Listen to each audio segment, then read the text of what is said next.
겸손과 기도. 찬미 예수님. 며칠 뒤에 예수님께서는 카파르나움으로 들어가셨다. 그분께서 집에 계시다는 소문이 퍼지자 문 앞까지 빈자리가 없을 만큼 많은 사람이 모여들었다. 예수님께서는 그들에게 복음 말씀을 전하셨다. 그때 사람들이 어떤 중풍병자를 그분께 데리고 왔다. 그 병자는 4사람이 들 것에 들고 있었는데 군중 때문에 그분께 가까이 데려갈 수가 없었다. 그래서 그분께서 계신 자리에 지붕을 벗기고 구멍을 내어 중풍병자가 누워있는 들것을 달아 내려보냈다. 예수님께서 그들의 믿음을 보시고 중풍병자에게 말씀하셨다. 얘야, 너는 죄를 용서받았다. 율법학자 몇 사람이 거기에 앉아있다가 마음속으로 의아하게 생각하였다. 이 자가 어떻게 저런 말을 할 수 있단 말인가? 하느님을 모독하는군. 하느님 한 분 외에 누가 죄를 용서할 수 있단 말인가? 예수님께서는 곧바로 그들이 속으로 의아하게 생각하는 것을 당신 영으로 아시고 말씀하셨다. 너희는 어찌하여 마음속으로 의아하게 생각하느냐? 중풍병자에게 너는 죄를 용서받았다 하고 말하는 것과 일어나 내 들 것을 가지고 걸어가라 하고 말하는 것 가운데에서 어느 쪽이 더 쉬우냐? 이제 사람의 아들이 땅에서 죄를 용서하는 권한을 가지고 있음을 너희가 알게 해주겠다. 그러고 나서 중풍병자에게 말씀하셨다. 내가 너에게 말한다. 일어나 들 것을 들고 집으로 돌아가거라. 그러자 그는 일어나 곧바로 들 것을 가지고 모든 사람이 보는 앞에서 밖으로 걸어나갔다. 이에 모든 사람이 크게 놀라 하느님을 찬양하며 말하였다. 이런 일은 일찍이 본 적이 없다. 주님의 말씀입니다.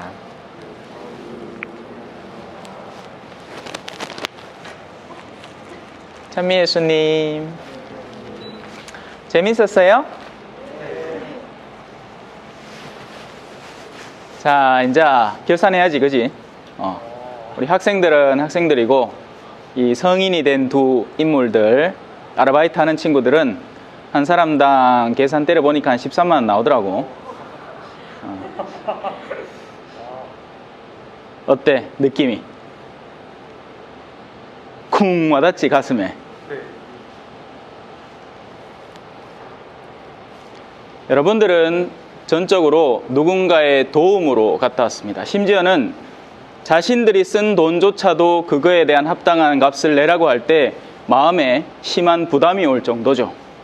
그런데 여러분들이 다녀온 그 모든 여행들은 누군가의 선의로 거저 제공된 겁니다.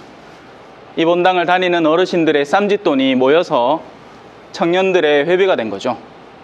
걱정 마, 돈 안 내라고 할 테니까. 지금 막 얼굴이 어둡다, 막. 행여라도 10원이라도 달락할까봐. 근데 너 돈 받아 뭐 하겠노? 네. 왜 그럴까요? 왜? 여러분들이 이뻐서? 이뻐요. 이쁘긴 이뻐. 근데 부모님한테나 이쁘지. 요즘은 너무 자식들을 그렇게 이뻐하는 세상이 아닙니다. 심지어는 자기 자식도 그렇게 이뻐하지 않아요. 어린이집에 맡겨놓으면 카메라 안 보이는 곳에서 두드려 패는 세상이에요. 근데 왜 사랑받을까요? 세상에는 공짜가 없습니다. 그 말은 여러분들이 받은 것을 고스란히 토해내라는 말이 절대 아니에요. 걱정 마세요. 재화는 지켜질 테니까. 하지만 다른 것을 제공해야 되는 겁니다. 우리 본당의 어르신들은 이 본당의 젊은이들에게 미래를 투자하는 거죠. 다가올 교회를 유지해라.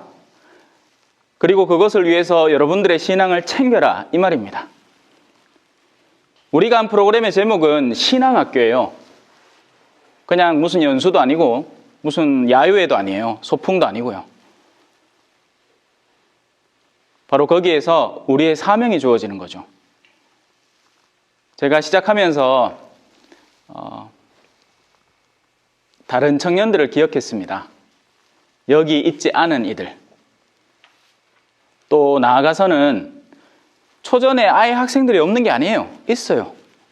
그런데 신앙이라는 게 뭔지 그걸 다른 말로 바꾸면 신앙이라는 걸 안다는 건 뭐 주일마다 엉덩이를 성당 의자에 붙이라는 게 아니에요.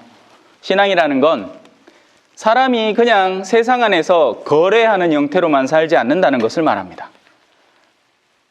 저 드높은 영역을 올려다보고 거기에서 힘을 얻어서 살아가는 사람이 되는 것을 말해요. 영화 미션 봤죠? 뭐 어떻게 느꼈어요? 뭔데 그게? 그 영화가 뭘 얘기하고자 하는 거야? 주님의 사랑. 주님의 사랑. 그러니까 세속적 가치로는 그 처음에 잘 나가던 사람은 그냥 그대로 나가면 됩니다. 하지만 뭔가 체험을 하죠. 제일 처음 다가온 체험은 죄책감이잖아요. 처음에는 누군가에 대한 사랑이라는 열정으로 시작을 했다가 그것이 자신의 그릇된 행동으로 인해서 죄책감으로 돌아오게 되는 겁니다. 그리고는 거기에서 도망가지를 못하죠. 아무리 돈이 많아도, 아무리 능력이 있어도, 아무리 귀족 집안이라도 거기에서 도망가지를 못하는 거예요. 결국 그 폭포를 올라서 원주민이 그 짐을 끊어줬을 때야 용서받았다는 체험을 하는 겁니다. 아직 여러분들은 어리기 때문에 거기서 겁니다. 죄가 끼켜봐야 뭐 그죠? 주일미사 빠졌습니다. 뭐 엄마하고 싸웠습니다. 뭐 형제간에 다퉜습니다. 친구들하고 싸웠어요. 뭐 이 정도죠. 그런데 이제 어른이 되어 가서 삶의 범주가 점점 커지면서 마음이 커져요. 마음이 커진다는 게 마음이 풍성해진다는 게 아니라 탐내는 것들이 더 많아지면서 더 많은 죄의 기회가 다가오는 겁니다. 유혹에 열리는 거죠. 지금까지 여러분은 나름 보호받고 살아온 거예요. 설록이는 산업전선에 뛰어들어 보니까 전에 없던 체험을 하게 됐죠. 만만치 않잖아요. 그죠? 누군가에게 돈을 받아 생활을 한다는 것이 결코 쉬운 일이 아닙니다. 왜냐하면 거기에는 값이 치러지기 때문이에요. 그런데 이 신앙학교는 전적으로 선의로 모여든 뜻으로 편안하게 안락하게, 물론 뭐 힘든 일도 있었겠지만 어제 보일러는 다 고쳤던가요? 네. 예. 그래서 그것도 마찬가지죠. 안 고쳤으면 여러분 찬물로 세수했어야 됐어요. 그 사이에 저 구역장님이 저한테 전화를 해서 보일러가 지금 이렇게 됐다. 고친 거지. 신앙은 바로 그런 내적인 것들을 다룹니다. 좋은 뜻들이 어떻게 형성되고 어디로 흘러가야 마땅한 건지. 그리고 제가 이 본당에 있는 동안에는 저는 젊은이들에게 마땅한 것들을 돌려줘야 된다고 생각해요. 그런데 그건 그냥 주는 건 아니에요. 여러분들은 선교적인 마인드를 가지고 있어야 돼요. 1차적으로 스스로에 대한 선교입니다. 선교라는 건 꼭 책 들고 가지고 옆에 사람한테 같이 성당 가자, 이게 선교가 아니에요. 여러분들의 삶의 기본을 신앙이라는 기틀 안에서 세워나가야 돼요. 세상은 그저 돈 벌고 유명해지고 잘나지는 게 목적이 아니거든요. 자꾸 설록 얘기해서 미안한데 가장 인상 깊어서 그래. 애플워치 사니까 좋았지? 아이폰 사니까 좋지? 그런데 그 값으로 누군가를 도와서 그가 잘 되는 모습을 본다면 과연 거기에서 우리는 기쁨을 누릴 수 있을 것인가?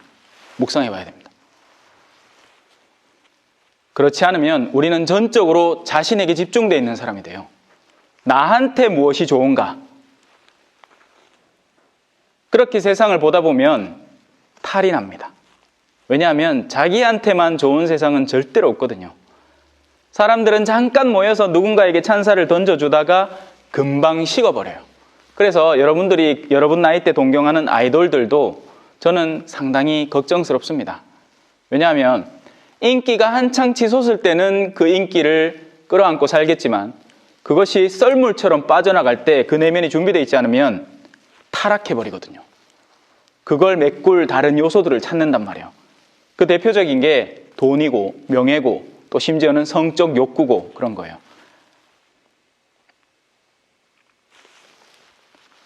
자, 이제 복음으로 들어가 보죠.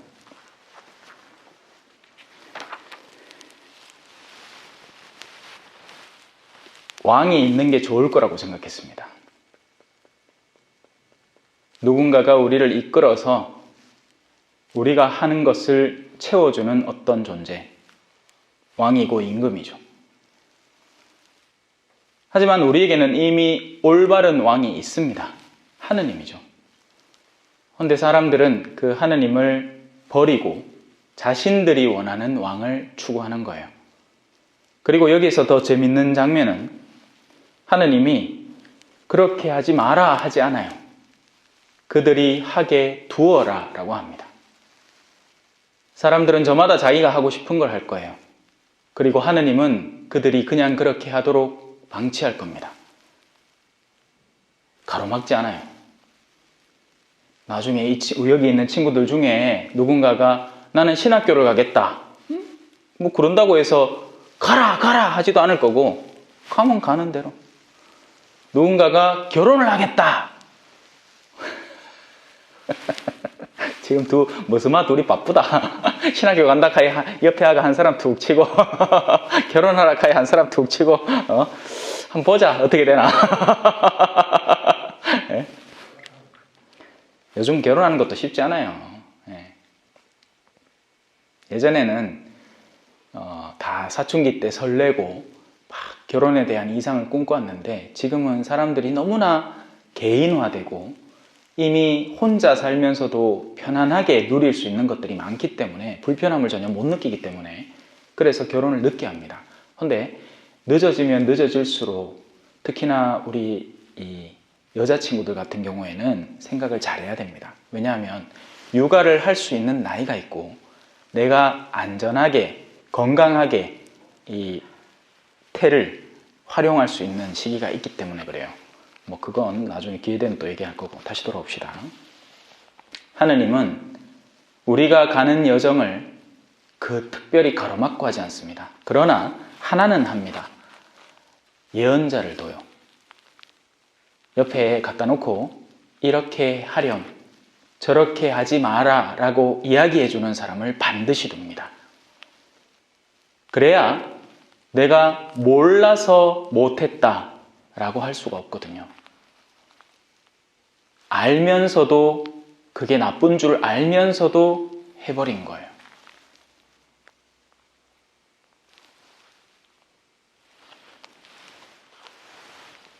하느님은 무책임한 분일까요? 아닙니다. 하느님은 인간이 그런 선택을 자유롭게 주었을 때 그릇된 것을 너무나 쉽게 선택하리라는 것을 알고 있었어요. 예를 들어 지금 여기서도 이제 머지않아서 서울이나 다른 지역으로 가는 친구들이 있을 텐데 과연 신앙이 올바로 유지될 것인가? 그건 여러분들의 내면 안에 이미 존재하는 겁니다.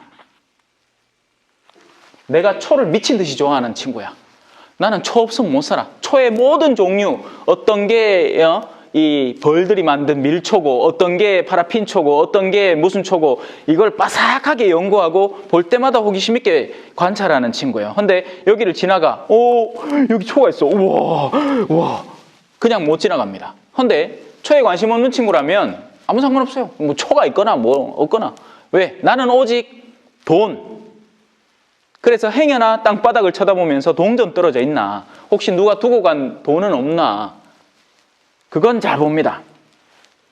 내 내면의 관심사가 주변에 있는 것들을 이미 끌어당기고 있는 거죠. 성당에서 아무리 멀리 떨어뜨려 놓더라도 그 내면에 하느님에 대한 갈증이 존재하는 친구는 안 나오고 못 베겨요. 하지만 그게 아니라면 얼마 지나지 않아서 시들해지기 시작할 겁니다. 너무나 당연한 일이죠. 너무나 당연한 일이에요. 요즘 이제 우리 본당에는 어르신들이 많잖아요. 자녀들이 떠나가서 관심이 없다 어쩐다 하는데 그건 이미 같이 지내는 동안 형성되어 온 거예요. 그러니 바라지를 말아야지. 그죠? 기대하지를 말아야지.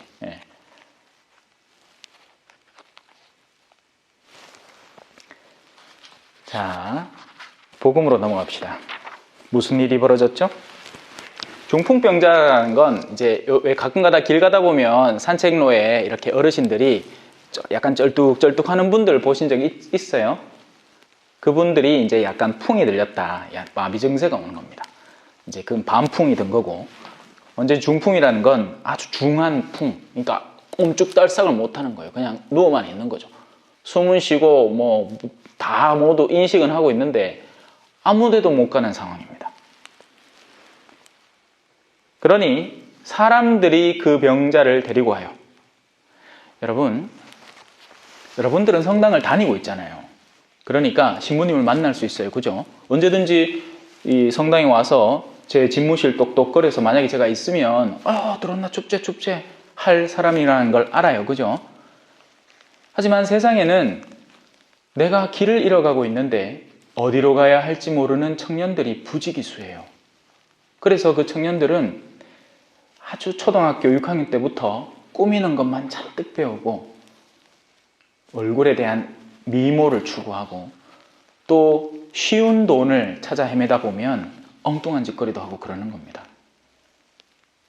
그리고 또래 집단 사이에서 두각을 드러내는 게 중요해지기 때문에 예를 들어서 무슨 성적인 체험도 내가 먼저 했다 하는 것이 그 10대 당시에는 뭐 누구하고 뭐 먼저 뽀뽀를 했더라 하면 그게 마치 대단한 것처럼 느껴지기 때문에 그런 것들을 마구 추구하게 되는 겁니다.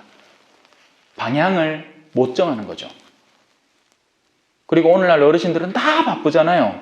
그죠? 그러니 이렇게 살아야 된다, 저렇게 살아야 된다 앉혀놓고 이야기할 기회도 없는 거예요. 지금 여러분들처럼 실컷 먹고 배불렀으니 이제 마지막에 떠나기 전에 미사를 드리는 건 억지로 앉아있는 거지. 그죠? 안 하고 매일같이 이렇게 하면 아마 다 도망가 버릴걸. 다음에 이렇게 하자 하면 아유 안 할랍니다 할걸요. 모르는 일이지. 자, 중풍병자는 누군가가 돕지 않으면 자기 몸을 옹구할 수 없는, 움직일 수 없는 사람이에요. 세상에는 그런 사람들이 너무나 많습니다. 누가 도와줘야 될까요? 신앙을 가지고 있는 우리들이 관심을 갖고 눈을 열고 이끌어줘야 되는 거예요. 하나만 더 하고 마칠게요. 피곤하다. 네. 졸리죠? 자, 예수님은 그 중풍병자를 데려온 이들을 보시고 그 중풍병자를 낫게 하겠다고 결심을 합니다. 그런데 병이 나았다가 아니라 죄를 용서받았다를 먼저 이야기를 해요. 예수님이 우선순위를 몰라서 그렇게 한 걸까요? 아닙니다. 예수님은 세상에 가장 지혜로운 분이기 때문에 가장 중요한 일이 뭔지, 무엇이 가장 절실한지를 알아요. 그래서 그 내면에 존재하는 어두움부터 씻어낸 겁니다. 죄의 용서가 우선이었던 거죠. 그리고 나서 그를 너무나 간단하게 일으킵니다. 자, 여러분, 이제 끝났다. 이제 그만하자라. 저는 아니겠지요. 그죠? 네.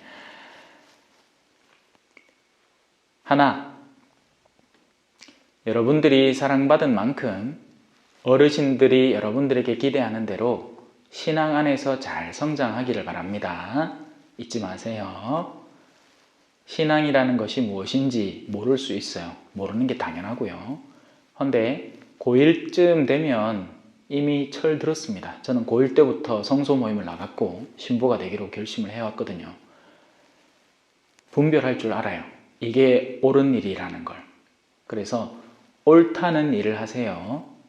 여러분 내면에서 무엇이 옳은지 알기 때문에 그 옳음을 잘 찾아 나가세요. 두 번째로, 우리만의 성당이 아닙니다. 성당이 존재하는 이유 자체가 그 영화 제목처럼 미션이에요. 미사를 마칠 때마다 신부님은 가서 복음을 전합시다 라고 하고 그걸 라틴어로 이때 미사 에스트라고 하는 겁니다. 그래서 미사라는 단어 자체가 파견입니다. 가라, 보냄받는 거죠. 그리고 그 파견이라는 단어에서 나온 단어가 미션이라는, 선교라는 단어예요. 우리는 우리가 가진 이 선물들, 우리가 기꺼이 받고 있는 어른들의 사랑의 선물, 그리고 그 어른들은 하느님께 사랑받았다고 믿기 때문에 여러분을 사랑해 주는 겁니다. 본인에게 돈 쓰는 건 아깝지 않지만 타인에게 쓰는 건 갑자기 심적 부담이 작용하는 것처럼, 심지어는 나 자신에게 쓰는 것도 내가 의도하지 않은 돈을 갑자기 내라고 하면 놀라는 것처럼, 그런데도 우리 본당의 어르신들은 사실 크게 일면식도 없는 우리 본당의 청년들을 위해서도 기꺼이 사랑을 나누어 주시는 겁니다. 그러니 우리도 다른 이를 사랑할 줄 아는 사람이 되어야 될 거예요. 근데 그 사랑은 초대로 완성돼야 됩니다. 여러분들이 지금 수백억을 벌겠어요. 그죠? 누구를 병원에 데려다 줘가지고 병원비를 다 내주겠습니까? 이런 건 안 되죠. 근데 신앙을 전할 수는 있는 거예요. 자, 첫째, 여러분들의 신앙을 잘 챙기세요. 두 번째, 가서 복음을 전합시다. 아멘. 찬미 예수님, 겸손과 기도.